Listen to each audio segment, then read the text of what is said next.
Marvel's latest release was a worldwide flop. And I don't say it because the movie was bad or anything. Thunderbolts, or the New Avengers, is arguably the best Marvel project we've gotten in years in terms of quality, next to Deadpool and Wolverine and Guardians of the Galaxy Volume 3. But money talks.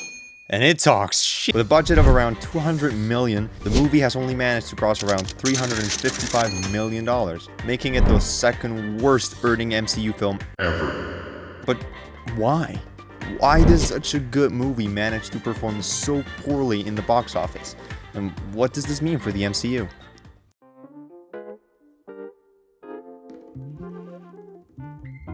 Well, to answer this question, we'll tackle a few key points, starting with the characters. My first watch of the movie was with a group of friends, and when I went to ask them if they knew any of the characters, they barely even knew Bucky.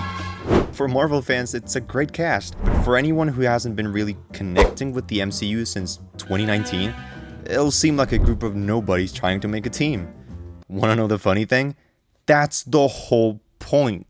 So okay, movies with this topic just don't work, right? Well... Okay, so it can work. But unfortunately, this time it didn't quite work, since most people really weren't that excited for Marvel in the first place, and marketing the movie around a bunch of C-list characters wasn't helping either. Captain America Brave New World is a good example of how characters can drive up the hype for a movie. It wasn't a particularly great movie, but the characters did do some heavy lifting in terms of bringing people in to see the film. Just having Captain America in the title is huge. And having Anthony Mackie as the protagonist, who we've known for years as the Falcon, makes people want to go and see him. And Red Hulk was just the cherry on top. We've been hoping to see a true Hulk since, well, the Avengers. I'm always angry.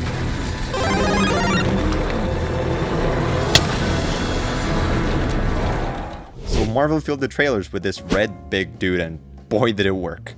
Thunderbolts is a movie that strongly relies on the people creating a deep connection with the characters, making the viewer feel seen and understood. But Marvel had it rough, since they were inviting people to care about characters they had only seen in the trailer, or as side characters in previous projects. Which directly ties to my next point, which is... lack of connection. Which one of you has seen every Marvel TV show? Look at this dude. Really?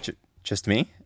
Well, that sends us directly to our second problem then, and it's that most of the Thunderbolts members were either introduced after Endgame, or their stories were expanded in movies and TV shows that people didn't watch, or watched once and forgot about them, like Black Widow, The Falcon and the Winter Soldier, and even Captain America Brave New World.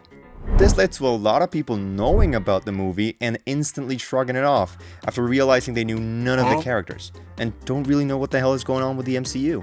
People like to connect with whatever they see on screen. As a Marvel fan myself, it's very rewarding to start connecting stories and characters together as more projects are released. But if you have nothing to connect the movie to, then it just becomes another Marvel movie of the bunch. Which is not, by the way, you should go watch it, it's a really good movie. And to be brutally honest, watching and remembering all of the previous projects wasn't even that crucial. My parents, for example, can't even remember what they had for breakfast and still enjoy the movie, regardless of not knowing who they were gonna see.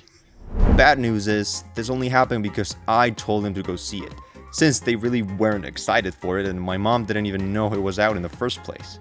I feel like I should point out that both my parents enjoy Marvel, a lot, especially my father, but this movie in particular just wasn't something that caught their eye before I told them about it. My point is, the movie itself is great, but having its characters and continuity so separate from what people have been used to in the last years became the movie's best and worst aspects simultaneously. Superhero fatigue. Craven! Superhero craving! Us superhero fans have been aching for a really good superhero movie, with a good balance between exciting action and great storytelling that actually leads somewhere. And even though Thunderbolts delivered in these aspects, it didn't seem like it would. Since the movie was announced, people were already skeptical about how this was gonna work, and whether these guys deserved an entire movie for themselves or not. Yes, even I wasn't sure if this was a good idea. But then Sentry was set to appear, and I was instantly hooked, asking myself, how will these guys who only punch and shoot gonna beat a guy described to have the power of 1,000 suns in explosion? Okay, think about it as a Justice League movie, where the members are all Robins, and they have to fight against Superman. Hear me out, it'll make sense in just a sec. Like, of course they're gonna get absolutely smashed.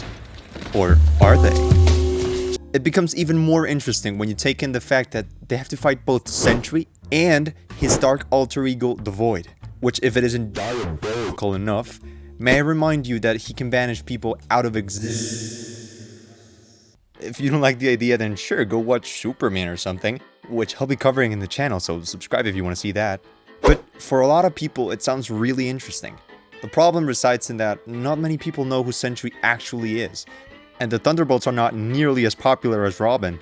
Most people, then, didn't find anything exciting on seeing guys punch and shoot for an entire movie. This obviously wasn't the case, and during the film, this issue was solved perfectly. But unfortunately, this wouldn't be enough to bring the skeptics to see the film. It's a shame this movie isn't getting the recognition it deserves, since it manages to do a lot of things right. Like writing characters with very relatable problems, and making them feel grounded, since, well, they are. This movie guides you through the stories of each character, and with very little exposition, tells you what they're going through, and how they've dealt with their problems. Look, I know this movie isn't perfect, but it does deserve to shine brighter than it did. On top of that, it's a big setup movie for what's coming next in the MCU timeline. And it would be a shame if people didn't enjoy Doomsday or Secret Wars as much as they could if they saw this movie. As most of you guys, I'm really excited for the MCU again, and I would love for everyone here to enjoy the movies and TV shows as much as I do. So I'll do my best to spread the love for the franchise. So how about you go watch the movie before it's taken down from cinemas at the end of the month, and subscribe to the channel so you don't miss any Marvel related updates in the future. This was Talking Bout, and thanks for watching.